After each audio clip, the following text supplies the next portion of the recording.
بسم اللہ الرحمن الرحیم الحمدللہ وسلام علی عبادہ الذین اصطفیٰ اما بعد فقد قال رسول اللہ صلی اللہ علیہ وآلہ وسلم ان لقتل الحسین حرارۃ لا تبرد ابدا۔ فن خطابت کا ہمارا یہ دوسرا دورہ چل رہا ہے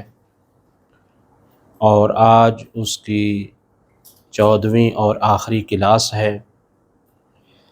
ہم اس میں گفتگو مسلسل کرتے چلے آ رہے ہیں کہ مختلف اشخاص اور مختلف شخصیات کی شہادتیں بیان کی گئی ہیں، اور اسی طرح سے مصائب پڑھنے کا طریقہ ہمارا یہ عنوان تھا اس دورے کا۔ عزیزان، آج کا ہمارا موضوع گفتگو ہے شہادت امام حسین علیہ السلام کی تیاری۔ جیسا کہ یہ ہمارا دورہ اور فن خطابت کا سلسلہ خطباء، ذاکرین اور علماء حضرات بھی اس سے استفادہ، جیسا کہ آپ حضرات تشریف فرما ہیں، استفادہ کرتے ہیں، تقریباً سبھی کے لیے یہ گفتگو ہوتی ہے، لہٰذا بعض دفعہ ہمیں تھوڑا سا ہائی جانا پڑتا ہے اور بعض دفعہ لو بھی آنا پڑتا ہے۔ اس کی وجہ یہ ہے کہ آپ عزیزان اور دیگر ہمارے جو ناظرین ہیں وہ بھی استفادہ کرتے ہیں، ان کو بھی ملحوظ خاطر رکھا جاتا ہے۔ مولا حسین علیہ السلام کی شخصیت کے حوالے سے بہت ساری گفتگو ہے، فضائل کے اعتبار سے بھی اور مصائب کے اعتبار سے بھی۔ 1400 صدیاں گزر گئی ہیں اور پیغمبر کا یہ پیغام معجزہ بن کر واضح اور روشن ہے کہ پیغمبر نے ارشاد فرمایا اِنَّ لِقَتْلِ الْحُسَيْنِ حَرَارَةٌ، حسین کی شہادت ایسی تپش ہے، ایسی گرمی ہے، لا تبرد ابدا، کہ جو کبھی بھی ٹھنڈی ہونے والی نہیں ہے، فی قلوب المومنین، لوگوں کے دلوں میں، جس کو ذاکری کی زبان میں کہا جاتا ہے کہ مومن کا دل قبر حسین ہے۔ لہٰذا اس اعتبار سے یہ ہے کہ 1400 صدیوں پر محیط ہے ذکر حسین علیہ السلام، بلکہ یوں کہیں کہ آدم علیہ السلام سے بھی یہ ذکر چلتا ہوا آ رہا ہے، اور ہر نبی کربلا سے گزرا ہے، ہر نبی کربلا سے گزرا ہے۔ اور جیسا کہ اگر دیکھا جائے تاریخی اعتبار سے بظاہر ہمارے پیغمبر کربلا تشریف نہیں لائے ہیں، لیکن روایات میں یہ ملتا ہے کہ شب معراج جب پیغمبر جا رہے تھے تو کربلا سے ہوتے ہوئے گئے ہیں۔ لہٰذا کربلا کی سرزمین کی ایک اپنی عظمت ہے، اور عظمت مولا حسین علیہ السلام کی وجہ سے ہے۔ اب آئیے خود شہادت کو اگر ذکر کرنا چاہیں تو بہت سارے جہات ہیں، پہلو ہیں، ہم سب کو بیان نہیں کر سکتے، ہماری مجبوری ہے کہ وقت ہمارا محدود ہے، اور ہم مختصر طور پر ہی عزیزان کی خدمت میں درس کو بیان کرتے ہیں۔ عزیزان، مولا حسین علیہ السلام نے 28 رجب کو مدینہ چھوڑا، 3 شعبان کو مکہ میں تشریف لائے، 8 ذی الحج کو وہاں سے مکہ سے روانہ ہوئے، 2 کو کربلا میں تشریف لائے، اور پھر اسی طرح سے 4 کو خیام حسینی جو نہر کے کنارے کہا جاتا ہے ان کو ہٹا دیا گیا، 7 کو عجیب تاریخ نے یہ منظر دیکھا کہ میزبانوں نے مہمانوں پر پانی بند کر دیا، اور علامہ نقن یہ فرماتے ہیں کہ میری تحقیق یہ کہتی ہے کہ 7 کو بندش آب نہیں ہے بلکہ قحط آب ہے، یعنی پانی 7 کو ختم ہو گیا تھا، اور ساتھ ہی سے العطش العطش کی صدائیں بلند ہونے لگی تھی۔ بہرحال اسی طرح سے شب عاشور آ جاتی ہے، شب عاشور کے بہت سارے واقعات ہیں۔ مولا حسین علیہ السلام نے یہ شب یوں کہہ کر کہ جاؤ اور جا کر ہمارے لیے اس چیز کی اجازت لو کہ آج کی شب ہم عبادت خدا میں گزارنا چاہتے ہیں، جبکہ اس کی تفسیر علماء نے یوں بیان کی ہے کہ مولا یہ